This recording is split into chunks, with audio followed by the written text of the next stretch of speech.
aparecen en toda la obra de Hegel, pero sobre todo en las primeras. Y realmente Hegel, un tipo que además estudió economía política para su época, realmente muy interesante, él se dio cuenta, estimado público, que el mundo moderno iba a ser imbatible. Él, un antirromántico por excelencia, Hegel, él creyó que esas teorías románticas sobre la vuelta a la Edad Media, la vuelta al mundo pre-revolucionario de 1789, él creyó que todo eso estaba condenado al absoluto fracaso. Pero al mismo tiempo Hegel se dio cuenta también de los aspectos profundamente negativos del mundo industrial moderno. Y entonces, al ver esos aspectos negativos, las alienaciones adquieren el lugar de la principal función crítica. Porque el mundo moderno es un mundo donde la mayoría de la población, según Hegel y Marcuse, la mayoría de la población no se puede identificar, no se siente a gusto con uno mismo, con lo que ya sabemos, con el fruto de su trabajo, con la sociedad, etcétera, etcétera. Entonces no hay, según Marcuse, una vuelta al mundo, no hay la posibilidad de una vuelta al mundo anterior a la modernidad, a la Revolución Francesa y a la Revolución Industrial, sino que lo que tenemos que hacer son solo dos tareas que nos quedan. Estudiar el fenómeno de la modernidad en cada país de forma más o menos precisa, y al mismo tiempo, estimado público, ver cómo en forma realista se pueden reducir los fenómenos de alienación. No se los puede evitar del todo. El ser humano nunca se va, en una organización industrial, nunca se va a sentir bien con los frutos de su trabajo, que no va a comprender, y menos ahora, en medio de la automatización, etcétera, etcétera. Pero él cree, Marcuse, siguiendo a Hegel, que lo ideal sería por lo menos reducir los abusos mayores que causan las alienaciones modernas. Eso sería realmente una gran obra. Por lo tanto, Hegel y Marx aparecen como los herederos de una tradición al mismo tiempo crítica y al mismo tiempo profundamente democrática, modernizadora, pero no pierden esa función de ver también los aspectos negativos de la propia era, del propio tiempo. Ese es el mensaje principal de esta obra. Es una obra muy erudita, muy interesante, porque en la época de Marcuse no se conocían bien las obras de juventud de Hegel, las obras teológicas, ni tampoco las obras de juventud de Marx. Entonces, este libro, para los que quieran por lo menos hojearlo, es una brillante también introducción al mundo de las ideas, porque no solamente trata a estos dos pensadores, sino muchísimos pensadores menores que han sido olvidados, pero que han ayudado a formar la conciencia del siglo XIX, que es lo que estudia en el fondo Marcuse. 14 años después, en 1955, apareció Eros y Civilización. Esta es probablemente la obra más interesante de Marcuse. Es una crítica a los presupuestos de la ilustración y del racionalismo en parte. Y por lo tanto, Eros y Civilización es también, estimado público, una especie de antecedente de las actuales teorías postmodernistas. Por eso creo yo que esta obra es rescatable y no estaría mal que ustedes le peguen un vistazo, porque muchos de los elementos postmodernistas actuales, la crítica, por ejemplo, a la racionalidad occidental, están incluidos en esta obra. La obra tiene como subtítulo una contribución filosófica al estudio de Sigmund Freud. Y aquí se muestra la extraordinaria facilidad que ha tenido Herbert Marcuse en vincular, después de Freud, 20 años después, teoría crítica y psicoanálisis. ¿Qué es lo criticable, estimado público, siguiendo a Freud, del mundo moderno? Lo criticable es que el mundo moderno ha terminado con el carácter espontáneo del ser humano, con los sentimientos, con la esfera que está justamente unida a lo que podríamos llamar la esfera de la estética, de los sentimientos y del placer. El mundo moderno, esto es del año 55, estimado público, no es obviamente una crítica del mundo actual. El mundo actual, ¿no es cierto, señor Putrón? Es muy dedicado al placer también aquí. Y yo, pudiendo equivocarme, creo que ustedes esta noche van a ir a la discoteca, se van a encontrar con su amigo o amiga, etcétera, etcétera. Cosas todavía en 1955 todavía impensables que eso sea la vida cotidiana. Entonces, es también una visión que ha quedado anacrónica, pero es una visión interesante porque porque Marcuse nos dice un mensaje clarísimo. El mundo moderno es un mundo muchísimo mejor que todos los anteriores, más democrático, nos sacrificamos menos, vivimos más, tenemos mejor salud, podemos atravesar continentes y mares fácilmente, pero es un mundo de múltiples coerciones, o sea, coacciones, obligaciones que nos vienen de arriba. Por ejemplo, aquí ustedes son claramente una muestra de ese mundo lleno de coerciones.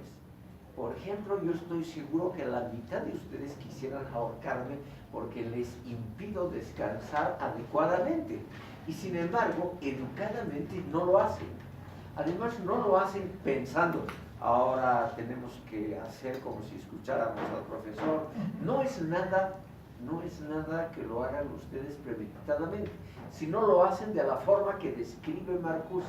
Es una coacción interna, una coerción psicológica de la cual ustedes no están conscientes. En otra palabra, me prestan atención como si me prestaran realmente atención. ¿No es cierto? Escuchan, me miran, no están mirando al lado opuesto, etcétera, etcétera. Lo hacen todo en forma no consciente. Quiere decir que esas coerciones disciplinarias, él es el gran inventor del término disciplinamiento, no disciplina que siempre ha existido, sino disciplinamiento.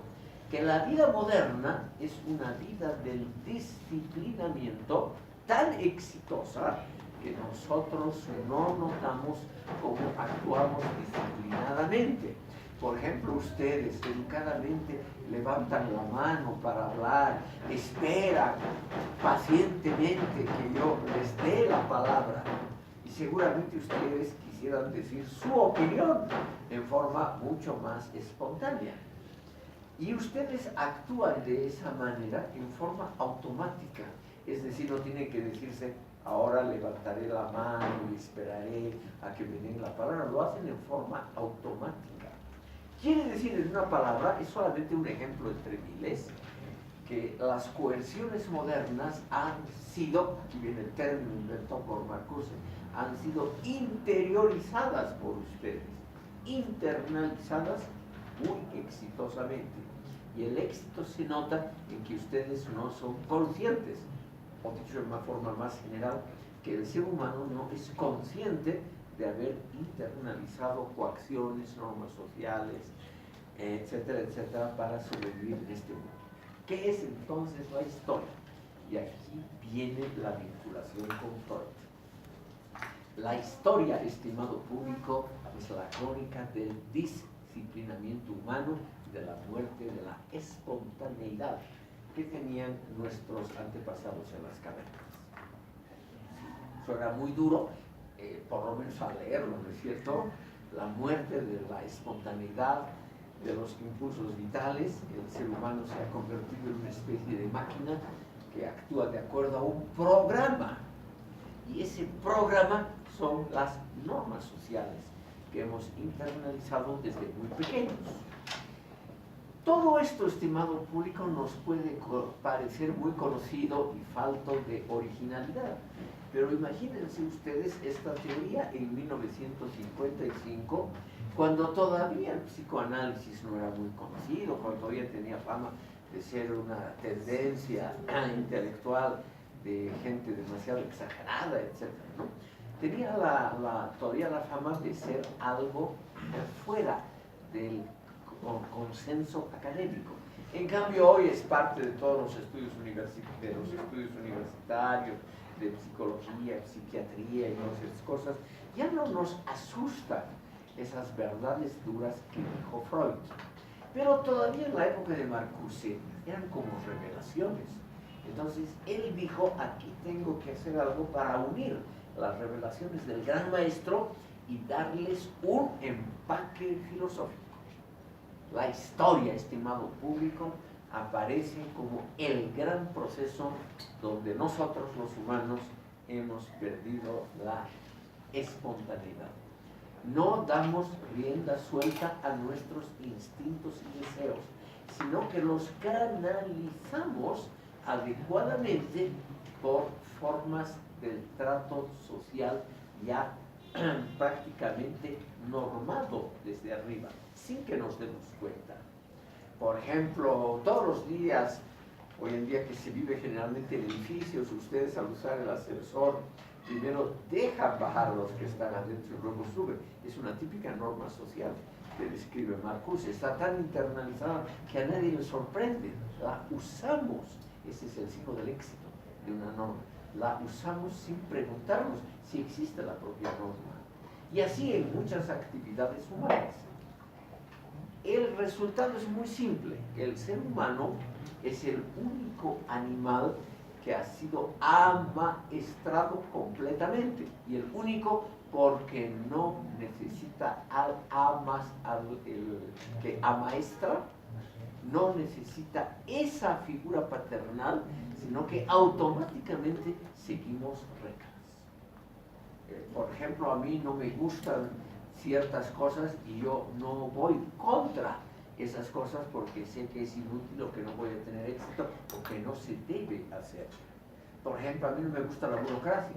Todavía no he ahorcado a ningún burócrata, aunque tengo el deseo. Pero al estar frente a un burócrata, automáticamente, sin pensarlo, me contengo. Y digo, es el representante de la razón de Estado, es el representante de la razón instrumental dentro de la burocracia. Mejor haré lo que él dice, yo mismo. Entonces, son estos ejemplos tomados de Eros y civilización. En la vida cotidiana nosotros estamos amaestrados. Amaestrados además porque no nos damos cuenta de que lo estamos. La forma más exitosa de todo intento, de todo esfuerzo de disciplinamiento. Allá el señor de más atrás. Sí, profesor, una consulta, simplemente si nos podría ampliar, ¿qué se entiende que estas normas de trato social son normadas desde arriba? Y si Marcuse en este libro nos cuenta o relata el proceso Sí. de amaestramiento. Amaestramiento o disciplinamiento, disciplinamiento. Usted, estimado alumno, sabe que el ser humano es el único cuyos instintos están relativamente subdesarrollados. Es el único animal que es indefenso desde el nacimiento ante los peligros del mundo exterior y que no sabe reaccionar ante el mundo exterior. Un cachorro de león o un cachorro de gato, aunque sea también indefenso, más o menos sabe cómo comportarse. En cambio, nosotros necesitamos un largo periodo de aprendizaje. Tenemos que aprender, por ejemplo, la lengua. Si no lo hacemos en familia y en sociedad, nunca llegamos a hablar. Pero el mismo proceso de aprender un idioma es la forma más sublime del disciplinamiento, porque no usamos las palabras como quisiéramos nosotros, y todavía como hacen los niños a veces que usan las palabras en forma irracional, sino que lo hacemos según las normas sociales. Tal vez la imagen que vienen de arriba es equivocada, vienen de afuera seguramente. Entonces nosotros aprendemos a hablar y además queremos que el otro nos comprenda, y para ello estamos obligados a usar un idioma normado. O sea, la palabra casa significa casa y unas pocas cosas, pero no significa, por ejemplo, lo contrario de casa. Entonces, el lenguaje sería una de las muestras del disciplinamiento muy exitoso al cual hemos estado sometidos desde el primer día de la vida. Otra muestra de eso es la forma como nosotros realizamos las actividades más importantes del día. Cuando hacemos cochinadas, cuando comemos, etc. Nosotros guardamos siempre, hasta los criminales más feroces, guardan unas ciertas normas. Esas normas nos han sido impuestas desde arriba y desde afuera, pero muy suavemente. Nos han sido impuestas como si fueran normas racionales. Y por eso nosotros las hemos aceptado desde muy niños. Nosotros, por ejemplo, comemos partiendo la comida, porque seguramente algunos antepasados han hecho la experiencia de que comer adentelladas y todo es muy difícil y no lleva al fin de la buena nutrición. Entonces nosotros, con toda razón, cortamos la comida antes de engullirla. Es también algo que hacemos automáticamente, sin pensar mucho. Luego están las normas sociales. Aunque nosotros estemos en contra del capitalismo, del orden social existente, aunque seamos, ¿no es cierto, señor Butrón, revolucionarios? No, nosotros seguimos muy severamente algunas normas sociales. Por ejemplo, al salir de aquí, ustedes quieren liberarse, obviamente, de esta aburrida clase, pero no van a salir en tropel, atropellándose unos a otros, sino que educadamente van a ceder el paso unos a otros o van a ver dónde hay un resquicio para ponerse en la tropa de salida. Eso, estimado público, ya son formas de adiestramiento que, por ejemplo, muchos animales no tienen. Salen en tropel y tratan naturalmente de hacer valer su derecho a salir o a entrar o a lo que sea. Entonces, nuestra vida es una vida disciplinada, adiestrada, aunque nosotros nos declaremos revolucionarios, enemigos de la ley, del orden, aunque nos declaremos anarquistas, en el fondo seguimos siendo tributarios de muchas normas sociales no escritas, que son las más importantes porque son las que están más interiorizadas, o sea, internalizadas. Cuanto más exitoso es ese proceso de internalización, la ley es seguida más severamente y sin problemas, sin lo que se llama problemas de fricción, sin gastos de fricción. Como ven ustedes, el proceso civilizatorio se parece mucho a la teoría freudiana, como ha sido explicitada por otro gran pensador de la misma edad de Herbert Marcuse, que se llama Norbert Elias. Aunque nunca han estado en contacto, más o menos en los mismos años, mismas épocas, han sido publicadas las obras. Norbert Elias, eso yo también la conocí. Como es un apellido de origen alemán, Elias no lleva acento.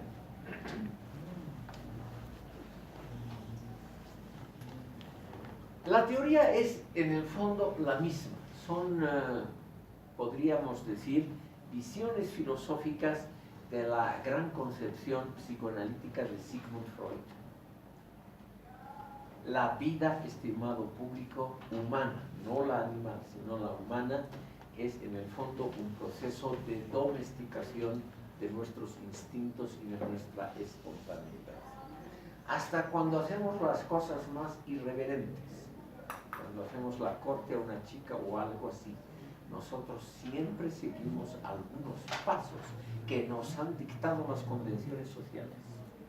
No hacemos lo que quisiéramos en el acto, sino que siempre tratamos de seguir un camino que ha mostrado ser históricamente exitoso. Ahora, ese disciplinamiento lo que lo mantiene es que ha mostrado ser relativamente exitoso en comparación con otro tipo de comportamiento social. Ustedes saben que ha existido un grupo de gente similar a nosotros, pero no humanos del todo, los neandertales. Y estos se han extinguido, estos han crecido, se han desarrollado más o menos paralelamente a nosotros, a los humanos, pero han desaparecido porque eran demasiado impulsivos. No habían desarrollado normas sociales de convivencia. También por pequeñas cosas se mataban entre sí. Entonces, estos tipos, desde un punto de vista racionalista actual, han actuado con una razón instrumental muy escasa. En cambio, nosotros los humanos hemos desarrollado una razón instrumental muy exitosa para tratarnos a nosotros mismos y tratar el medio ambiente natural, nuestra lucha cotidiana con la naturaleza. Los neandertales no domesticaron plantas y animales, en cambio nosotros sí. Y nosotros nos hemos domesticado a nosotros mismos. Entonces aquí viene lo que ha separado a Marcuse de la tendencia marxista, de la tendencia creyente en el progreso positivo de la humanidad. Él cree que la historia de la humanidad es en el fondo una historia del progreso del disciplinamiento, no de una mayor tendencia a la emancipación humana, sino lo contrario. Es la misma visión pesimista que la vamos a ver en la obra de Adorno. O sea, esto es lo que separa a la escuela de Frankfurt de los principios filosóficos, históricos del materialismo histórico, o sea, del marxismo. Ninguno de ellos cree en la bondad del progreso histórico. Todos son muy críticos. Marcuse, por razones psicoanalíticas, ¿no?, la vida del ser humano como disciplinamiento de los instintos. Adorno ha creído que el único progreso que ha habido en la historia de la humanidad, si se puede hablar de progreso, es el desarrollo desde los arcos y flechas a la bomba atómica. Es decir, esa visión pesimista del mundo ha tenido que ver con el contexto de las dos guerras mundiales, seguramente. Ese contexto terrible en los que ellos no participaron personalmente, pero se enteraron cada día. Y además se enteraron de que sus parientes, amigos, etcétera, fueron clasificados en Auschwitz y en los otros campos de concentración. Es decir, es gente que ha vivido. Habermas es muy diferente por eso. Él tiene una visión mucho más optimista sobre la historia. Pero esta primera generación de la escuela de Frankfurt tiene esta visión pesimista que la aleja claramente del marxismo clásico y de los partidos comunistas, sobre todo esta visión filosófica de la historia. Por favor, señor. Cuando uno rompe estas normas o estas reglas que usted acaba de mencionar, que están intrínsecas en cada persona, Sí. Se le dice maleducado. Sí. Y un profesor decía, cuando yo digo maleducado, le estoy pegando no tanto al que ha hecho la acción, sino al educador, que es el padre. Y no hay maleducación, sino hay mal aprendido. Entonces, lo correcto debería decir mal aprendido, porque ha aprendido mal. Sí. Y no ha sido porque no hay una mala educación.